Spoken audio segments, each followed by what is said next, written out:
All right. So I forgot what chapter we're on. What chapter are we on for today? You did chapter 1 last week, so probably chapter 2. You said the chapters were long. Yeah, they are. Excuse me. We only did chapter one so far. Oh, my goodness. Because the Yeah. first time we did the introduction, then we did chapter 1 the second Right. time. Yep. You're right. Uh-oh. My tablet is froze. Oh, there we go. What's going on? Hmm. Okay. So, yep, we are doing chapter two. Oh, my goodness. Allergies are acting up too. I'm sniffling all day. All right. So, let me see how long chapter two is. Mm, see how many times we got to switch. Oh, well, I mean, it's not that bad. I think it's about just as long as chapter one was. But it was a good chapter. So, I won't complain about that.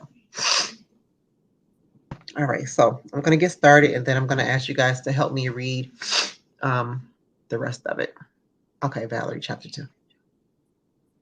All right, so how your habits shape your identity and vice versa. Why is it so easy to repeat bad habits and so hard to form good ones? Few things can have a more powerful impact on your life than improving your daily habits. And yet, it is likely that this time next year, you'll be doing the same thing rather than something better. It often feels difficult to keep good habits going for more than a few days, even with sincere effort and the occasional burst of motivation. Habits like exercise, meditation, journaling, and cooking are reasonable for a day or two and then become a hassle. However, once your habits are established, they seem to stick around forever, especially the unwanted ones. Despite our best intentions, unhealthy habits like eating junk food, watching too much television, procrastinating, and smoking can feel impossible to break. Changing your habits is challenging for two reasons. One, we try to change the wrong thing, and two, we try to change our habits in the wrong way. In this chapter, I'll address the first point. In the chapters that follow, I'll answer the second. Our first mistake is that we try to change the wrong thing. To understand what I mean, consider that there are three levels at which change can occur. You can imagine them like the layers of an onion, three layers of behavior change. So we have the outcomes on the outer layer, the inner processes, and the innermost is identity. There are three layers of behavior change: a change in your outcomes, a change in your processes, or a change in your identity. The first layer is changing your outcomes. This level is concerned with changing your results, losing weight, publishing a book, winning a championship. Most of the goals you set are associated with this level of change. The second layer is changing your process. This level is concerned with changing your habits and systems, implementing a new routine at the gym, decluttering your desk for better workflow, developing a meditation practice.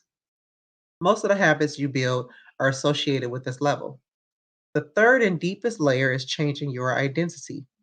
This level is concerned with changing your beliefs, your worldview, your self image, your judgments about yourself and others. Most of the beliefs, assumptions, and biases you hold are associated with this level. Outcomes are about what you get, processes are about what you do, identity is about what you believe. When it comes to building habits that last, when it comes to building a system of 1% improvements, the problem is not one level is better or worse than another. All levels of change are useful in their own way. The problem is the direction of change. Many people begin the process of changing their habits by focusing on what they want to achieve. This leads us to outcome based habits. The alternative is to build identity based habits. With this approach, we start by focusing on who we wish to become. Let's see, figure four. With outcome, oops, with outcome based habits, the focus is on what you want to achieve. With identity based habits, the focus is on who you wish to become. Imagine two people resisting a cigarette. When offered a smoke, The first person says, no thanks. I'm trying to quit. It sounds like a reasonable response, but this person still believes they are a smoker who is trying to be something else. They are hoping their behavior will change while carrying around the same beliefs. The second person declines by saying, no thanks, I'm not a smoker. It's a small difference, but this statement signals a shift in identity. Smoking was part of their former life, not their current one. They no longer identify as someone who smokes. Excuse me. Most people don't even consider identity change when they set out to improve. They just think, I want to be skinny, outcome. And if I stick to this diet, then I'll be skinny, process. They set goals and determine the actions they should take to achieve those goals without considering the beliefs that drive their actions. They never shift the way they look at themselves, and they don't realize that their old identity can sabotage their new plans for change. Behind every system of actions are a system of beliefs. The system of a democracy is founded on beliefs like freedom, majority rule, and social equality. The system of a dictatorship has a very different set of beliefs like absolute authority and strict obedience. You could imagine many ways to try to get more people to vote in a democracy, but such behavior change would never get off the ground in a dictatorship. That's not the identity of the system. Voting is a behavior that is impossible under a certain set of beliefs. That's true. So I want to stop here and I want to talk about the outcome based habits versus the identity based habits. When I think about these two, I closely relate them to what I try to do with all of you guys, where I try to do the goal setting for the month and um, thinking about, how your personal goals relate to your business goals and how the two basically coincide. Because if you don't meet your personal goals, you're definitely not going to try to focus on your business goals. What do you guys think about both of those habits?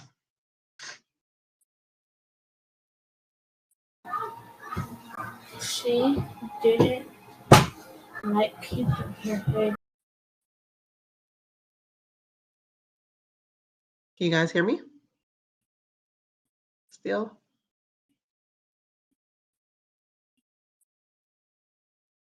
Hello?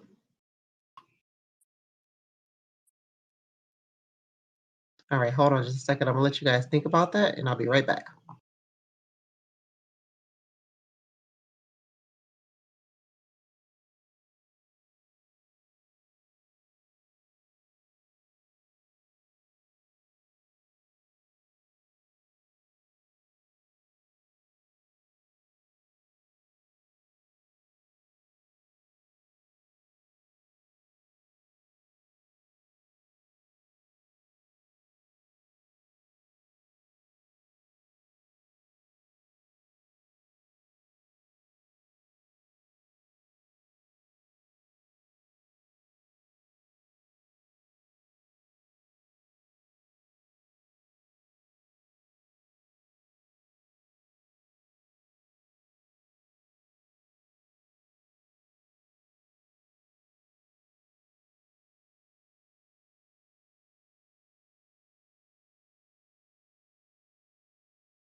Okay, sorry, I didn't see the question here. Can you repeat the question? Yes, I wanted to know, what do you think about outcome based habits versus identity based habits?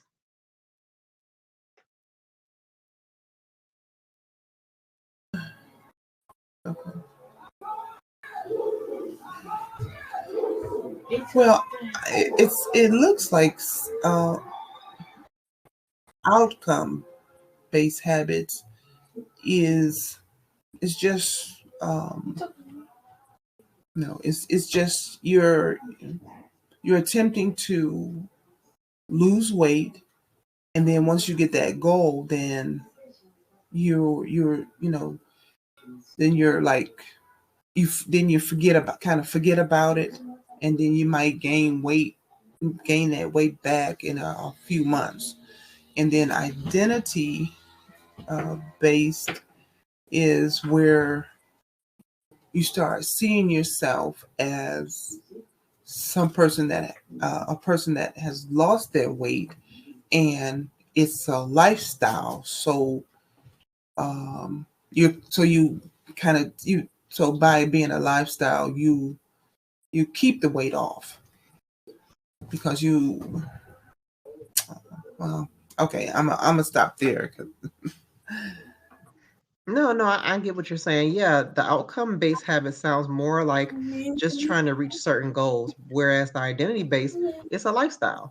It's a lifestyle change that you take, and it continues on with you because lifestyle changes last longer than just trying to achieve a goal and then, just going to the next thing. Yeah, I agree. I think we lost Stephanie.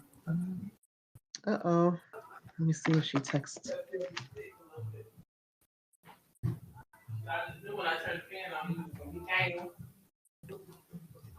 Let me see.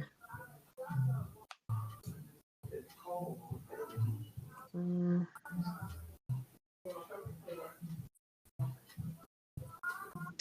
Okay, so I'm going to continue reading.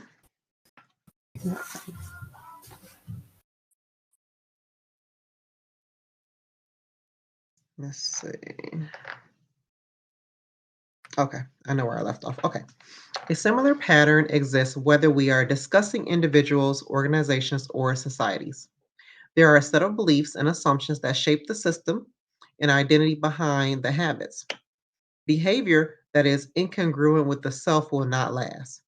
You may want more money, but if your identity is someone who consumes rather than creates, then you'll continue to be pulled towards spending rather than earning. Oh, that's a good statement right there. You may want better health, but if you continue to prioritize comfort over accomplishment, you'll be drawn to relaxing rather than training. That's another good one. I'm gonna highlight this. Where's my highlighter at? Well, not my highlighter, my stylus, so that I can highlight it on my tablet because I like those both. Let me see.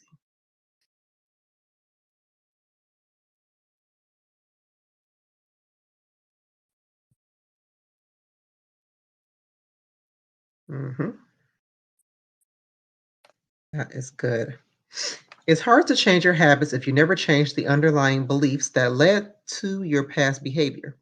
You have a new goal and a new plan, but you haven't changed who you are. The story of Brian Clark, an entrepreneur from Boulder, Colorado, provides a good example. For as long as I can remember, I've chewed my fingernails, Clark told me. It started as a nervous habit when I was young and then morphed into an undesirable grooming ritual. One day I resolved to stop chewing my nails until they grew out a bit. Through mindful willpower alone, I managed to do it. Then Clark did something surprising. I asked my wife to schedule my first ever manicure, he said. My thought was that if I started paying to maintain my nails, I wouldn't chew them. And it worked, but not for the monetary reason. What happened was the manicure made my fingers look really nice for the first time. The manicurist even said that, other than the chewing, I had really healthy, attractive nails. Suddenly, I was proud of my fingernails. And even though that's something I had never aspired to, it made all the difference. I've never chewed my nails since, not even a single close call. And it's because I now take pride in properly caring for them. The ultimate form of intrinsic motivation is when a habit becomes part of your identity. It's one thing to say, I'm the type of person who wants this. It's something very different to say, I'm the type of person who is this. The more pride you have in a particular aspect of your identity, the more motivated you will be to maintain the habits associated with it. If you're proud of how your hair looks, you'll develop all sorts of habits to care for it and maintain it. If you're proud of the size of your biceps, you'll make sure you never skip an upper body workout. If you're proud of the scarves you knit, you'll be more likely to spend hours knitting each week. Once your pride gets involved, you'll fight tooth and nail to maintain your habits. Truth behavior change, true behavior change is identity change. You might start a habit because of motivation, but the only reason you'll stick with one is that it becomes part of your identity. Anyone can convince themselves to visit the gym or eat healthy once or twice, but if you don't shift the belief behind the behavior, then it is hard to stick with long term changes. That is so true. That's like, for example, for me, how every year I make a conscious effort to take new business profile pictures. Now, no, I don't have to, but it's a lifestyle that I started because it was something I enjoy doing. I enjoy giving my business a new look, and I feel like I am a representation of my business. So that's kind of why I do it. And it may, like I said, it may seem like, you know, silly, or maybe it may seem like, it's not needed, but it's something I like to do because I put my business, that's one of the priorities of my business every year, is to do something for my business, give it a little change, a little sprucing up, some updates. Yeah. Well, I don't see any problem in that. Um, I have a small little example where I'm um, with my bed. Now, Mhm. I make it up every day, and I prefer it that way. And I'll do it in Mm, before I go to take my shower or whatever, because mhm. I like the way it looks, makes my room look. So it's a guarantee that I'm gonna um, make my bed every morning. Mhm. And I take pride in that. So I've never missed doing that. So I'm the same way with making my bed. oh, And when I look at my room, I just like for it to look a certain way. hmm If it's not, it bothers me. It bothers me so bad. It's like I'll just sit here and I'll cringe. I'll cringe if my bed's not tidy. I'll cringe if my room's not tidy. Just little things, anything imperfect in the house, I just cringe. So I definitely can relate to that. okay, that's good. I think it came from when I was growing up. How some people, it's like they'll do it because that's what they grew up doing. And then you have people who are the opposite. I don't do it because I had to do it all the time. Okay. So I'm on the other side. My mom made me do it, so it's like I just do it. Yeah. All right, let's see where we leave off at. All right, so improvements are only temporary until they become part of who you are. The goal is not to read a book, the goal is to become a reader. The goal is not to run a marathon, the goal is to become a runner. The goal is not to learn an instrument, the goal is to become a musician. Your behaviors are usually a reflection of your identity. What you do is an indication of the type of person you believe that you are, either consciously or non consciously. Research has shown that once a person believes in a particular aspect of their identity, they are more likely to act in alignment with that belief. For example, people who identified as being a voter were more likely to vote than those who simply claimed voting was an action they wanted to perform. Similarly, the person who incorporates exercise into their identity doesn't have to convince themselves to train. Doing the right thing is easy, after all. When your behavior and your identity are fully aligned, you are no longer pursuing behavior change. You are simply acting like the type of person you already believe yourself to be. Oh, shoot. Like all aspects of habit formation, this too is a double edged sword. When working for you, identity change can be a powerful force for self improvement. When working against you, though, identity change can be a curse. Once you have adopted identity, it can be easy to let your allegiance to it impact your ability to change. Many people walk through life in a cognitive slumber, blindly following the norms attached to their identity. I'm terrible with directions. I'm not a morning person. I'm bad at remembering people's names. I'm always late. I'm not good with technology. I'm horrible at math. Oh my God, that's me. I'm bad at math. Yeah, I'm I'm not really a morning person, and I'm not good at remembering people's names. I'm just not. and I'm not good with technology, so I'm horrible at math. I like math. Actually, I like Uh-huh. math, but Okay. um, I guess I didn't try hard in school, and I was really quiet. So I Mhm. kind of everything was a C. So so I guess that's where I got it from because it was my grade a C. That's just average. And I think what it was about math is that it just is so difficult. It's like I'll stare at the word, I mean at the shoot, the numbers, I'm sorry. I'll stare at the numbers and then all of a sudden I'll see them just spinning around. It was just ugh, I couldn't. I now when I did focus and get it done because I needed to, I could get it done and I could do good. But I feel like it took me more, like it was harder for me than other people. mhm, I just feel. yeah, And it's always been that way. yeah. And I think by us saying it all the time, I believe all you. throughout, when we decided that math wasn't good or I'm horrible at names, and we just kept Mhm. on kind of sealing it by saying, "Oh, just keep repeating, I'm no good Exactly. at names. I'm bad at math. I'm not good at technology," and then we just never. I guess I just never tried to even change that. I just like you said, identified with that's me. Mhm. Now see, I always felt like that was me acknowledging that. Like just acknowledging that's what it was. I never even thought about it the way that he's describing it in the book. Like, wow, I guess I kind of have just I adopted the identity and never tried to change anything about it. It was just like, okay, well, that's just my thing and that's it.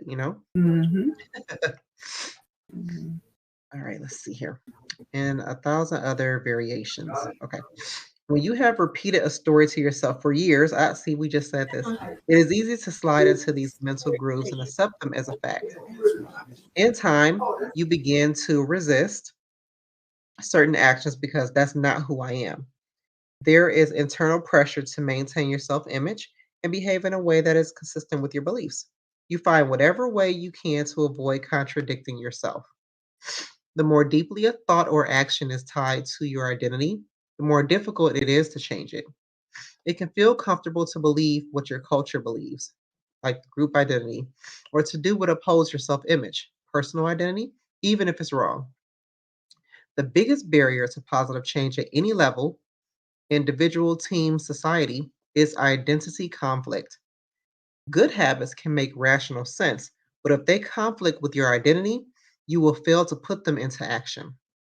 On any given day, you may struggle with your habits because you're too busy or too tired or too overwhelmed or hundreds of other reasons. Over the long run, however, the real reason you fail to stick with habits is that your self image gets in the way. This is why you can't get too attached to one version of your identity. Progress requires unlearning. Becoming the best version of yourself requires you to continuously edit your beliefs and to upgrade and expand your identity. This brings us to an important question. If your beliefs and worldview play such an important role in your behavior, where do they come from in the first place? How exactly is your identity formed? And how can you Excuse me. And how can you emphasize new aspects of your identity that serve you and gradually erase the pieces that hinder you? Those are some good questions. Yeah. Good question. I'm going to read it again. If your beliefs and worldview play such an important role in your behavior, where do they come from in the first place? I mean, environment. Mm-hmm. It's like, especially growing up, the environment that you're in Mm-hmm. definitely plays a huge role on your identity. Mm-hmm. And learn behavior too. Mm-hmm. Exactly. Exactly. How can you emphasize new aspects of your identity that serve you and gradually erase the pieces that hinder you? I guess being around people have that have good habits. I'm assuming. Yeah, I agree. Changing your environment, Mm, changing the people that you are, around. mm-hmm. And then just in reading too, because just reading this, it gives me a Mm-hmm. different aspect or some other Yeah. way to look at um, the different habits and things that I do, and kind Mm-hmm. of changes it.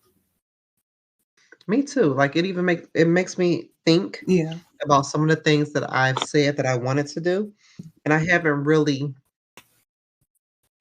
figured out how. It's like, you want to do it, but then it's like, how do I do it? And then I try to plug in what can I do Mm, as opposed to, how can I do it? First, what can I do?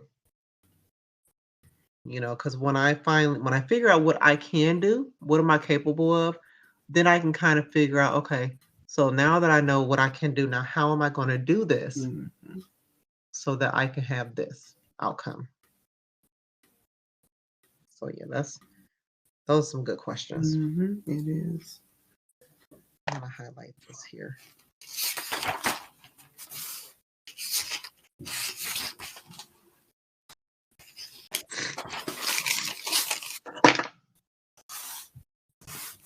Let me see. Somebody just texted the group.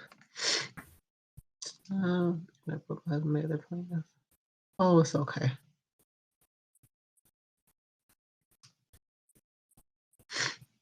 Let me see. Stephanie, she coming back? Probably not. Maybe she got busy. Let me see if anyone else tried to.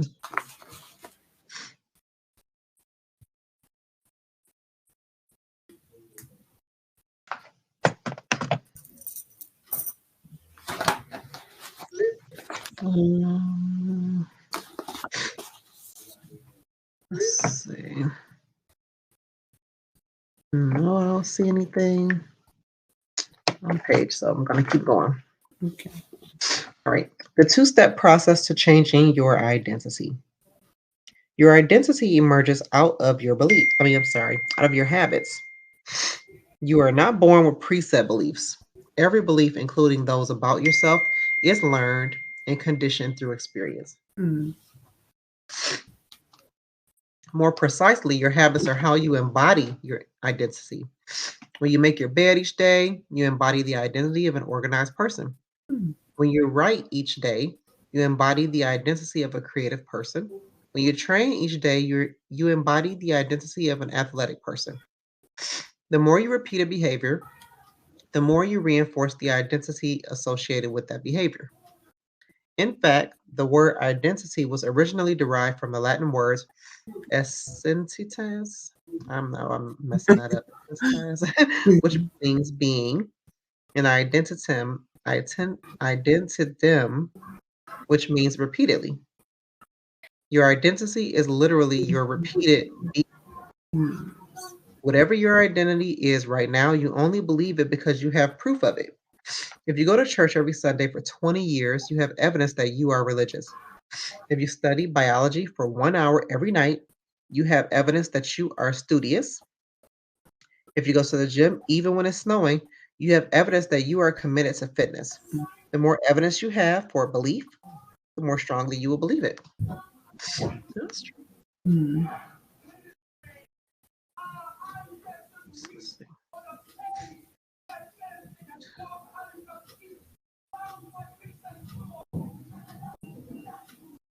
6. For most of my early life, I didn't consider myself a writer.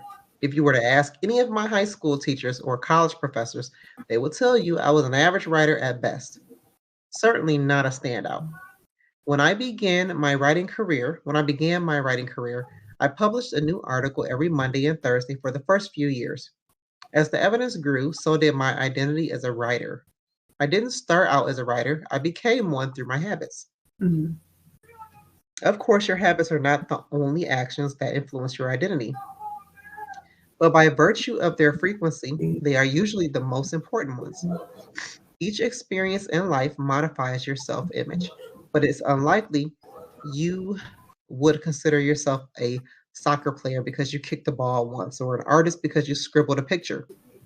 As you repeat these actions, however, the evidence accumulates and your self image begins to change. The effect of one off experiences tends to fade away, while the effect of habits gets reinforced with time, which means your habits contribute most of the evidence that shapes your identity. In this way, the process of building habits is actually the process of becoming yourself. Hmm, I like that. I'm going to highlight that. It's actually the process.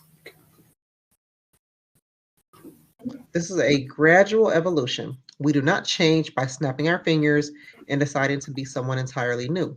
We change bit by bit, day by day, habit by habit. We are continually undergoing micro evolutions of the self. Okay. Each habit is like a suggestion.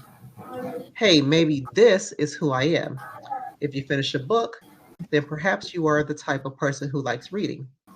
If you go to the gym, then perhaps you are the type of person who likes exercise. If you practice playing the guitar, perhaps you are the type of person who likes music. Every action you take is a vote for the type of person you wish to become. No single instance will transform your beliefs, but as the votes build up, so does the evidence of your new identity. This is one reason why meaningful change does not require radical change. Small habits can make a meaningful difference by providing evidence of a new identity. And if a change is meaningful, it actually is big. That's the paradox of making small improvements.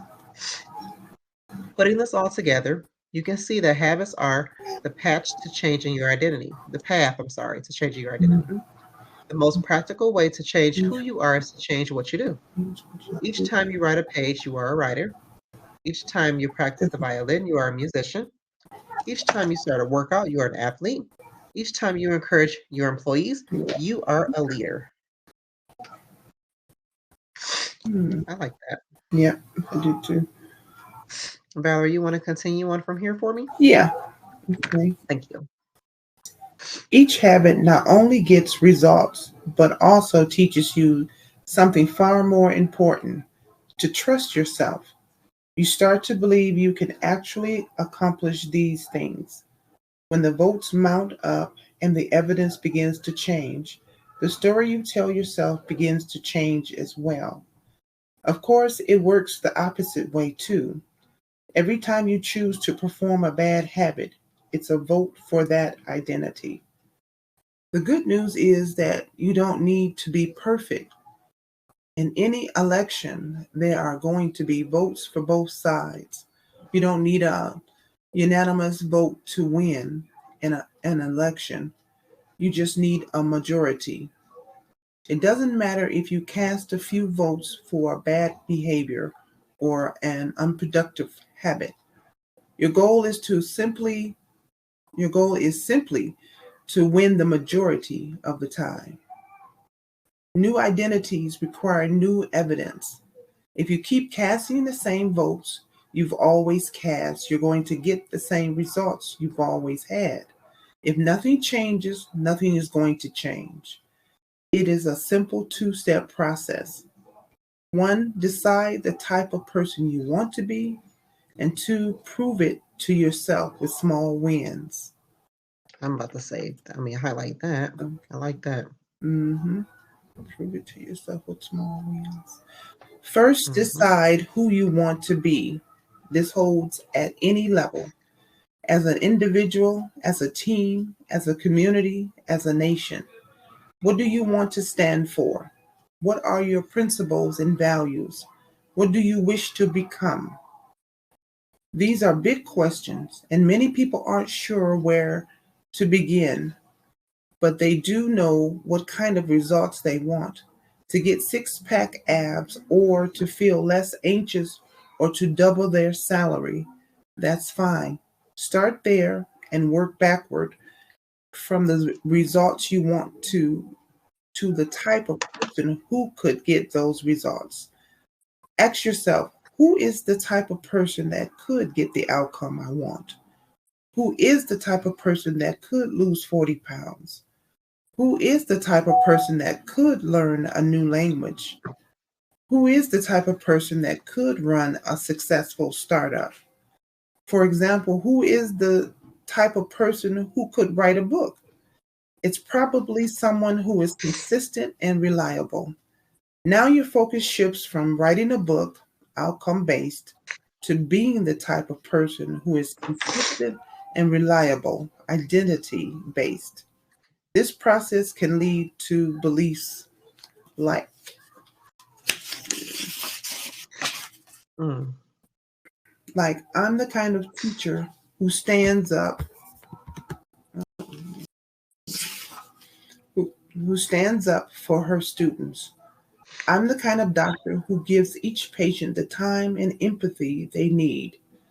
I'm the kind of manager who advocates for her employees.